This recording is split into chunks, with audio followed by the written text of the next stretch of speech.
I can't believe you learn English from watching Friends. I think I'm not the only one actually. Do you know like this other person who learned English from watching Friends? Do you know what to guess?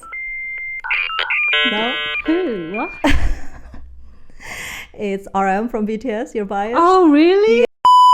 Yeah. Well, you say he's my bias, and now there's going to be people thinking I'm a BTS fan. Wait, wow. Not to say that I'm not a BTS fan. I'm not trying to get cancelled here. I do listen to BTS songs, and if I have to pick a bias, then yes, it's RM, but I don't know that many facts about that. Well, it's quite famous among like armies, I guess. That's how he learned. Oh, maybe my friend told me about this before. I'm sorry, Shelly. Maybe I just forgot. It is interesting though, right? Yeah. I mean, okay, because like, okay, also to admit, like, I haven't ever watched Friends in its entirety, but I am now because, you know. But I forced you to. Well, you didn't really force me. You just said, why don't we just watch Friends? I was like, okay, why not? Because we've got, like, we finished all the other dramas and stuff. Yeah. And it's just nice to have something on in the background sometimes. But yeah. Oh my gosh, wait. So if you learn English from Friends, that means you have like some slight Americanism. I guess you do it sometimes. Like, really? I mean, do you prefer saying trousers or pants? Oh yeah, I guess. I said pants. Sorry. It's fine. I mean, I'm a sinful British, given that I sometimes say pants as well. I use both trousers and pants. Like, but I don't know why I do that, because even in my own brain that's confusing. Gas and petrol.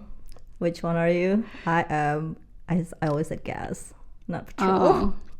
I mean, I guess I say both. I'm just trying to be annoying. Are you even British? Oh my god, Katie. I am British with my accent. That counts, right? But yeah, I have some weird well, accents is just a whole other topic. Let's not talk about let's not talk about accents. Let's focus on just the language part. But yeah, okay. Wait, so how long did it take you to learn English? How long? Yeah. I mean, I guess I've been exposed with English since I was like school age, right? School age. So it's something that you had to learn at school, like a second language. Yeah. But then did you only really get into English because of Friends? No, I mean, I guess it's like you always heard about like how important it is to learn English and stuff at school and everywhere, I guess. And it was like the beginning of like when people realized that like you need to learn English to like. Oh, okay. So it was like at that time it was really pushed in school. I mean, I guess it's probably pushed in schools a lot now. Yeah. I mean abroad. Yeah. But okay. So what do you consider as your first language or your mother tongue then? My native language is obviously Indonesian because I was raised and born. I was born and raised there. Yeah. And maybe Javanese. Can I actually say that my mother tongue, because I'm not really that good. I mean, is that you can say it's your first, like your mother tongue, like it's the first language that you like before anything else. That's the one you yeah, I guess it's gonna be like that too. What about you though?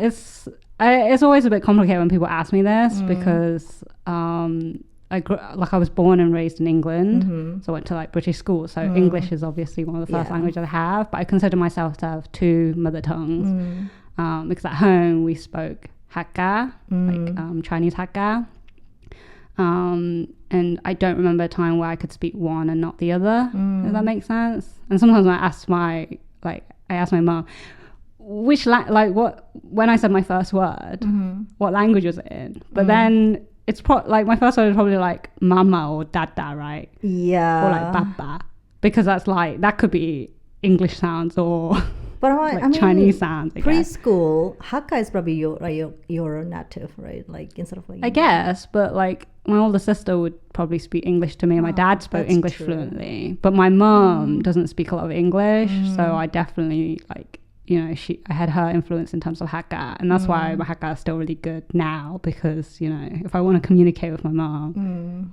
it'd be very difficult if I couldn't speak Hakka anymore. So I'm quite lucky that I managed to keep both my mother tongues. Yeah. In a sense. Wait, how many languages do you speak actually? Is that like a lot? Well, definitely more than one. I will say that I can speak 5 languages. Okay. So I can speak English. Yeah.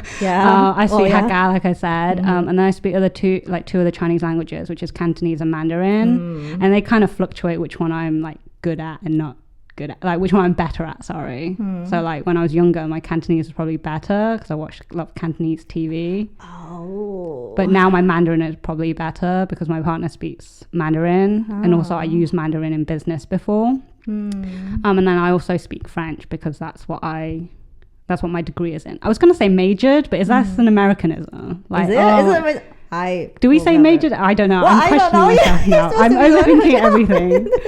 But and I guess I speak Japanese.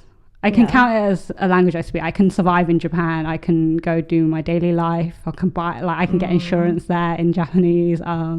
Can work a little bit, but I wouldn't call myself fluent in Japanese yet because it's such a hard language to learn. Oh my god. These days, like Japanese, for me, it's like actually Mandarin is probably like harder than Japanese.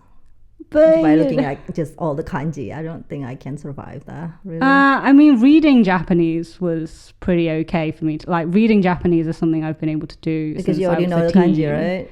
Yeah, so I could get the meaning. Yeah. But I wouldn't say I'm properly understanding things because now that I've actually like lived in Japan and studied the language like properly, reading back like even like manga, because I used to like try and read manga when I was like in high school in just Japanese, and I'll be like, oh yeah, I get the meaning, but it's kind of because I watched the anime or something, and I'm like, oh yeah, I already know what happens anyway, so I kind of get the meaning from it in that way, but I'm not actually understanding like the nuances of what's being said. Now I'm starting to understand, oh, actually in Japanese it probably means this, the English translation didn't do it justice, or oh, that's really interesting, like there's a different way of like perceiving or translating this depending on like the translator or something. So yeah, I would say that Japanese is a language that I can speak ish, but I don't really include it in like my list of like, oh, you know, I'm super fluent. I don't feel confident still. Yeah, not a confident speaker of Japanese. I always want to learn to speak French, but it's just I just can't roll my tongue like that. Wait, don't you roll your R's in Indonesian? Yeah, I do roll tongue. Like Indonesian people roll their tongue, but like I don't know, it's so hard to. I think, isn't French a bit more throaty though? Do you use your throat much in Indonesian? Or maybe no, we don't. Because I feel like sometimes when I speak, I gotta really open my mouth, and that's what. I'm sorry, I just always remember my high school French teacher being like, Katie, open your mouth. Open your mouth. And I'm like, okay. Because you're not used to it, right? I guess in English. Yeah, well, in English, I actually, in a native tongue, I mumble probably. I mumble. I have a terrible tendency to mumble. So that doesn't come across well when you like speak because I feel like Japanese it's easier, like pronunciation and everything, because I feel like Indonesian and Japanese is quite similar, like the way we pronounce words and things.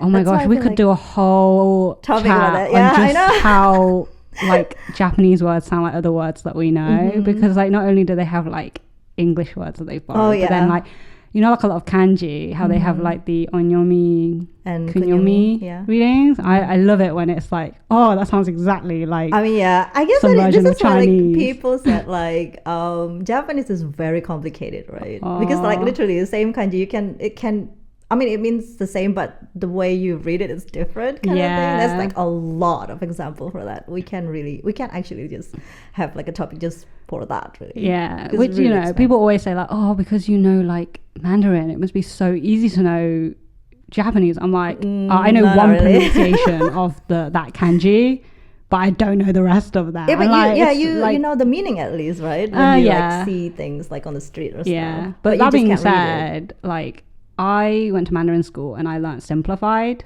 Oh, is it different? Yeah, so Japanese is kind of funny because the kanji, sometimes they have like slightly different versions to Mandarin. Sometimes it's like their own Japanese version. Sometimes it's a simplified and sometimes it's a traditional. Oh. Like the word for love is a traditional, like the traditional character.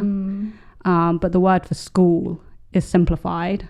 Oh. And then the word for like air like tenki no ki. That ki is neither simplified nor traditional. So it's slightly different. Literally like different kanji. They look almost the same, but instead of like a I don't know what you call that radical in English.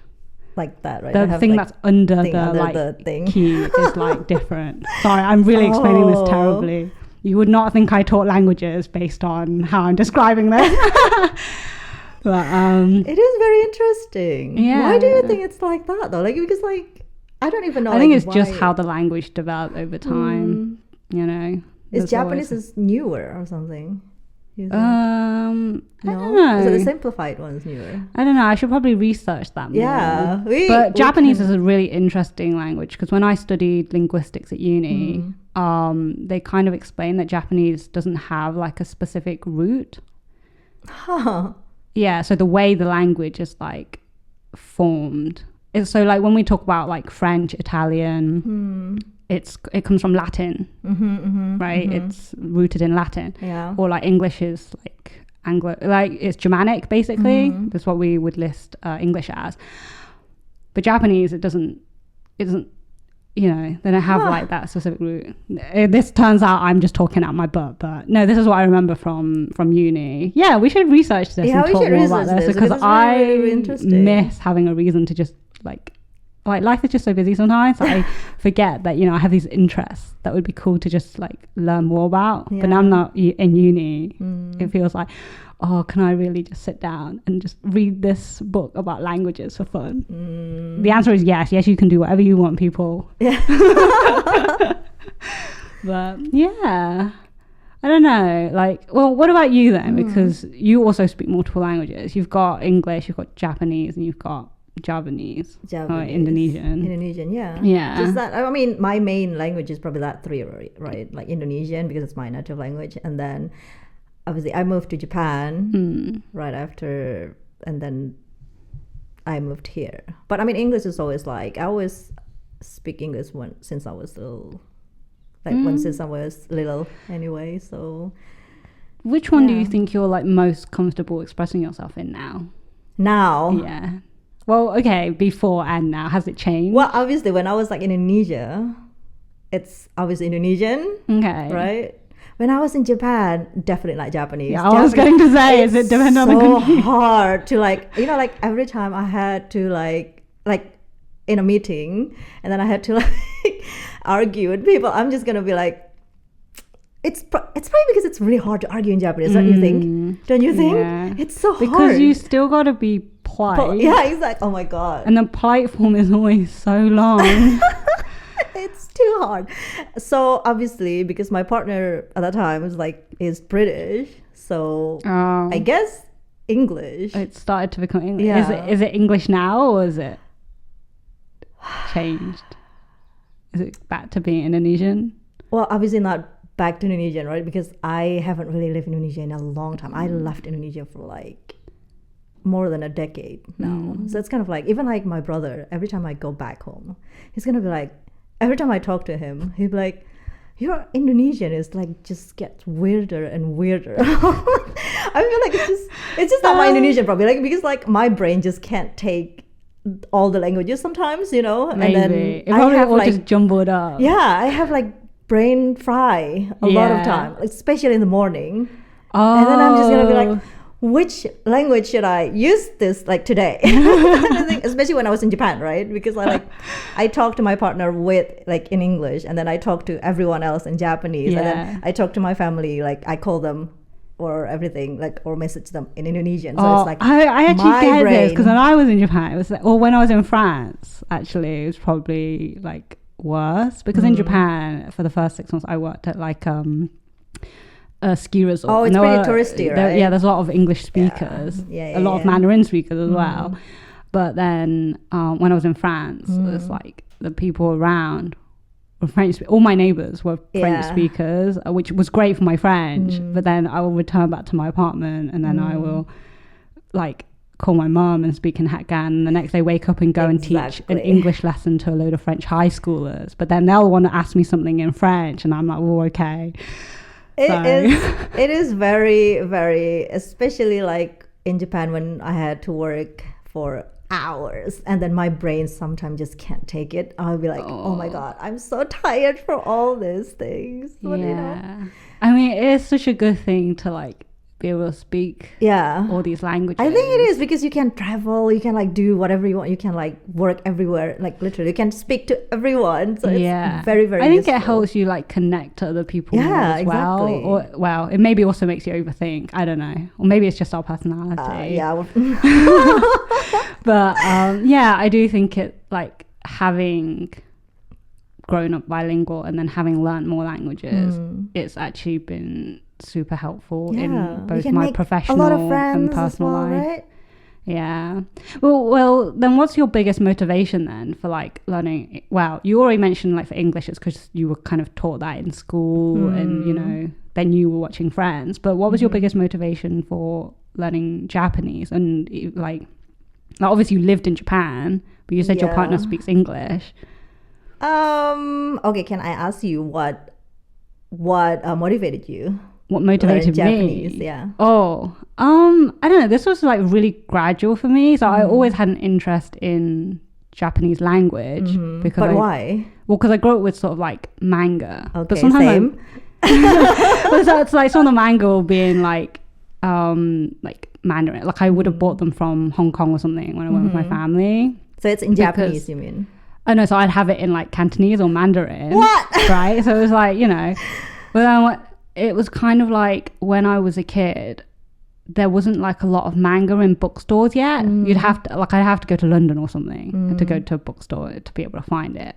But like in my small, like, it's not small, in my big town of a hometown, there really wasn't any manga in the bookstore. And then I started learning about like, oh, you know, the original language is in Japanese. And then, you know, with access to the internet, I'd be like looking stuff up. I would mostly read English translations of series, like for example Detective Conan. Like I think I've been reading that since I was like 10, but it's kind of hard to understand. I've been reading that since I was 10. What are you like reading that since you were 10? Well, I don't know, the story of how I discovered Detective Conan is a story for another time. But I guess it would be very interesting because it's because of my little brother.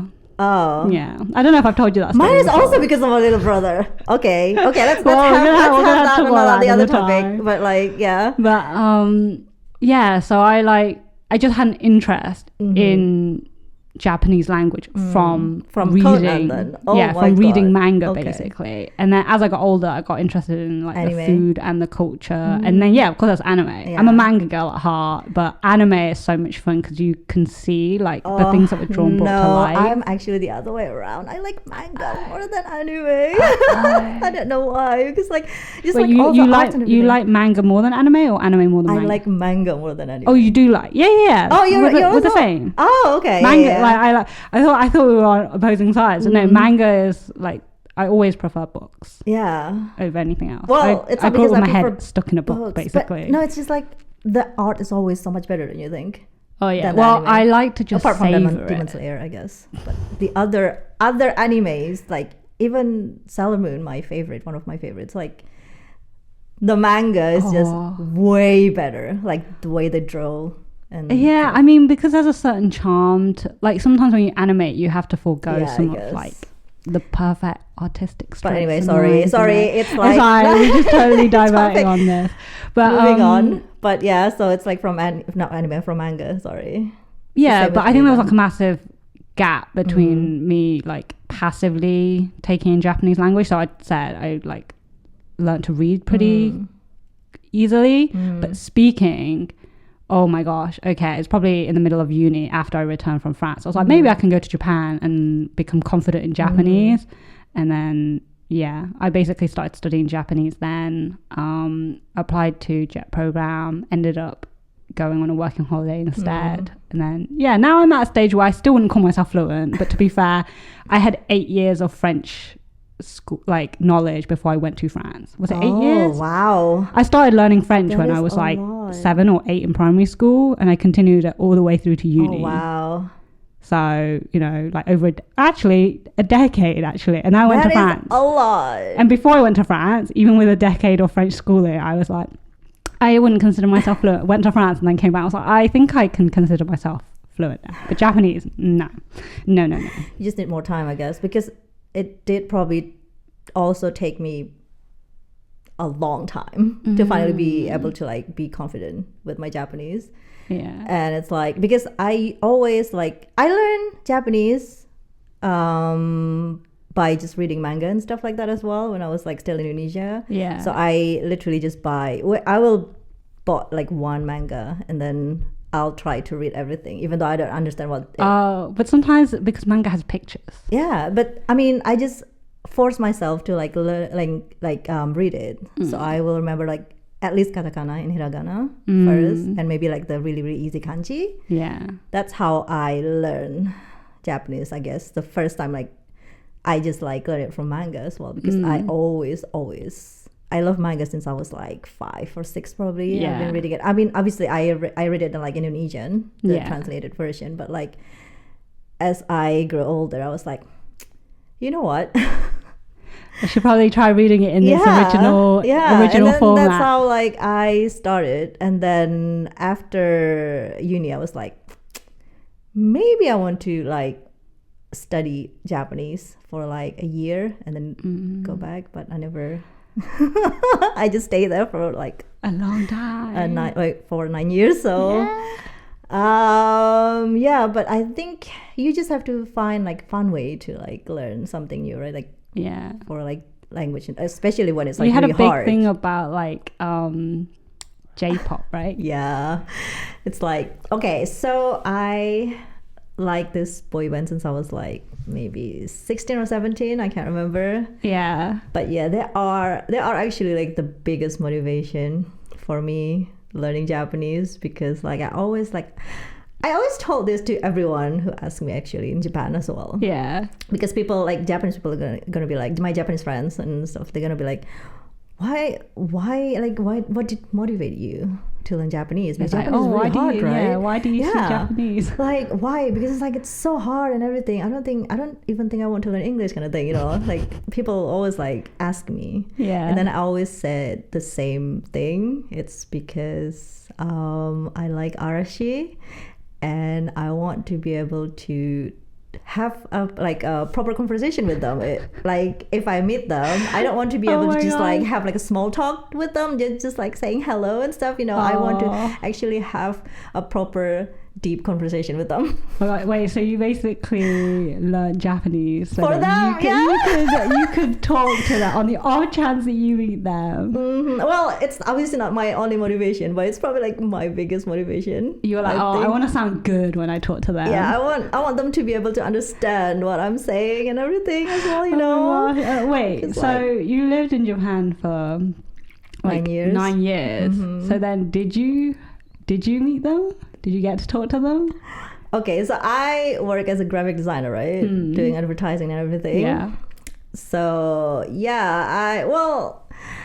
some of my senpai, some of my like seniors, they actually had experience. Like, you know, they work with them, not as a group, I guess, but like the individual members, you know.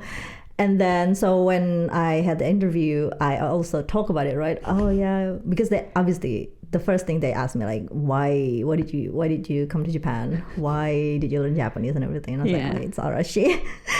and wow, like, even in your job interview, that's what you said? That's so funny. But I mean, it's like, it's an icebreaker kind of thing. True. You know? It's very cute. And then they're like, oh, actually, like, we work with them and stuff. Maybe if you stay long enough, you will have the chance. Did you know that they worked with them? Did you know before applying to? No. I literally like I know when I did the interview. So I was like, okay, my chance to meet them, like it's like slightly closer and closer, right? And then increased. I worked there for 5-6 years, I guess, and then I decided to move to UK. Never had the chance to meet them, and then, well, I guess I met other idol from the same management, from the same like company. So I work with him and everything. It was very, very cool, but never arashi. Okay. And then just like a month before I moved to the UK, my senpai, she was like, we just like secure a job with Sakurai-sho. So he is actually my bias. Oh my gosh. And I was like, wait, what? You're like literally saying this like a month before I am going to leave the company. And obviously because it's still months away, so we don't really have like anything planned yet at the time, right?